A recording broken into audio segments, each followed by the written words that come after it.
আজকে তোমাদেরকে রান্না করে দেখাবো ঝিঙের দুর্দান্ত স্বাদের একটি রেসিপি। অনেকভাবেই হয়তো তোমরা ঝিঙের তরকারি খেয়েছো, কিন্তু এর থেকে মজার রেসিপি আর হতেই পারে না। রুটি কিংবা ভাতের সাথে খেতে অনেক মজা লাগে। তবে অবশ্যই আমার রেসিপিটি হুবহু ফলো করে রান্না করতে হবে। আশা করছি তরকারিটা ট্রাই করার পর তোমরা খেয়ে ভীষণ পছন্দ করবে। তো ফ্রেন্ডস, আমি তৃপ্তি আর তোমরা দেখছো তৃপ্তির রসুই ঘর। তাহলে চলো আর দেরি না করে রান্নাটা শুরু করে দিই। প্রথমেই দেখো, আমি এখানে 1 কেজি পরিমাণ ঝিঙে চামড়াটা ছুলে এরকম বড় বড় করে টুকরা করে নিয়েছি। কারণ ঝিঙেগুলো একদম কচি, এগুলো রান্না করার পর একদম নরম হয়ে যাবে। তোমরা চাইলে কিন্তু এগুলোকে তোমরা তোমাদের পছন্দ অনুযায়ী শেপে কেটে নিতে পারবে। শুধু ঝিঙে রান্না করলে খেতে অতটা ভালো লাগে না, সেই জন্য আমি এই তরকারিটার স্বাদ বাড়ানোর জন্য তরকারিটাতে কিছু আলু দিব। সেই জন্য এখানে মাঝারি সাইজের 2টি আলু এরকম একটু বড় করে ডুমো ডুমো করে টুকরা করে নিয়েছি। তোমরা চাইলে এই আলুগুলোকেও তোমাদের পছন্দ অনুযায়ী শেপে কেটে নিতে পারবে।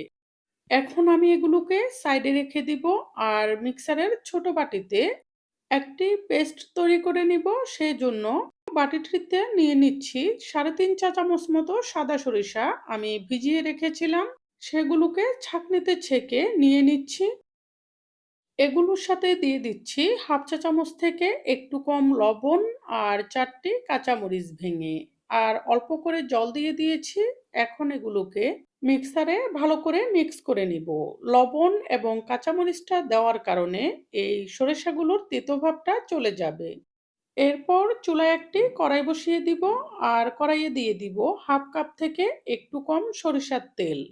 তরকারিটা সরিষার তেলে খেতে বেশি মজা লাগে, তবে তোমরা চাইলে সয়াবিন তেলও দিতে পারবে।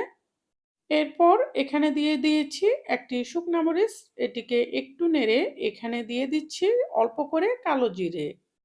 এগুলো ভাজি হয়ে গেলে এখানে আলুগুলো দিয়ে দিব আর সামান্য করে লবণ এবং হলুদের গুঁড়ি দিয়ে দিব। এখন এগুলোকে নেড়ে মিশিয়ে দিব। মেশানো হয়ে গেলে চুলার আগুনটি মিডিয়াম থেকেও কমিয়ে রেখে ঢাকনা দিয়ে দিয়ে আলুগুলোকে ভাজতে থাকবো। আলুগুলোকে আগে ভেজে নিচ্ছি, কারণ ঝিঙে সেদ্ধ হতে একদমই কম সময় লাগে। একসাথে দিলে আলুগুলো ভালোভাবে সেদ্ধ হবে না। এখানে এ পর্যায়ে আমি তোমাদের কাছে একটি রিকোয়েস্ট রাখছি।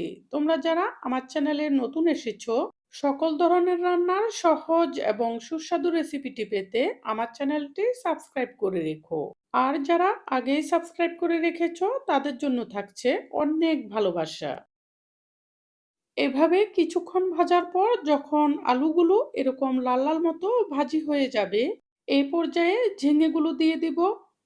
এরপর এখানে দিয়ে দিব 1/2 চা চামচ থেকে একটু বেশি জিরার গুঁড়া, 1/2 চা চামচ হলুদের গুঁড়া, 1/2 চা চামচ মরিচের গুঁড়া আর 1/2 চা চামচ থেকে একটু বেশি লবণ।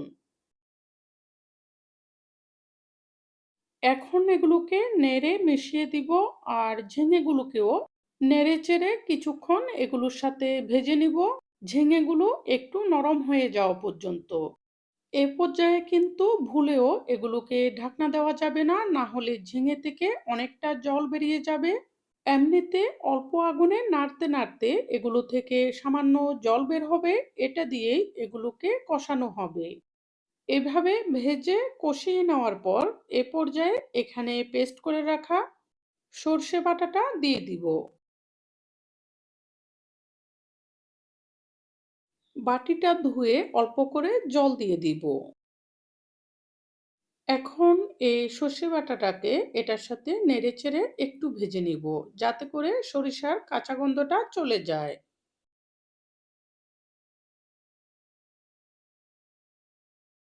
একটু ভেজে নেওয়ার পর এখানে আমি ঝোলের জন্য পরিমাণ মতো জল দিয়ে দিব। এখানে ঝোলের জন্য জলটা তোমরা তোমাদের পছন্দ অনুযায়ী বাড়িয়ে কমিয়ে দিতে পারবে। এখন তরকারির স্বাদটাকে পরিপূর্ণ করে দেওয়ার জন্য এখানে আমি 1 চা চামচ মতো চিনি দিয়েছি। অবশ্যই চিনিটা দিতে হবে, কারণ সরিষা বাটার যে কোনো তরকারিতে চিনিটা না দিলে তরকারির স্বাদটা পরিপূর্ণ হয় না। চিনি দেওয়ার পর এগুলোকে নেড়ে মিশিয়ে দিয়েছি। এখন এগুলোকে ঢাকনা দিয়ে দিব আর চুলার আগুনটি ডিম করে ১০ মিনিট মতো এভাবে বসিয়ে রাখবো। এতে করে সবগুলো উপকরণ ভালোভাবে সেদ্ধ হয়ে যাবে। এরপর ঢাকনাটি তুলে নিব আর এগুলোকে একটু নেড়ে দিব। কারণ ঝোলটা ঘন, সেজন্য হয়তো নিচে লেগে যেতে পারে। এরপর চুলার আগুনটি একটু বাড়িয়ে দিয়ে এরপর নিভিয়ে দিব। তোমরা অবশ্যই একবার হলেও এই রেসিপিটি ট্রাই করে দেখো, খেয়ে কিন্তু ভীষণ মজা পাবে। রেসিপিটি পছন্দ হয়ে থাকলে অবশ্যই লাইক, কমেন্ট এবং সাবস্ক্রাইব করে সাপোর্ট করবে আরও নতুন নতুন রেসিপি উপহার পাওয়ার জন্য। এই বলে আজকের মতো এখানেই বিদায় নিচ্ছি। পরবর্তীতে চলে আসবো নতুন কোনো রেসিপি নিয়ে। সেই পর্যন্ত সবাই ভালো থেকো।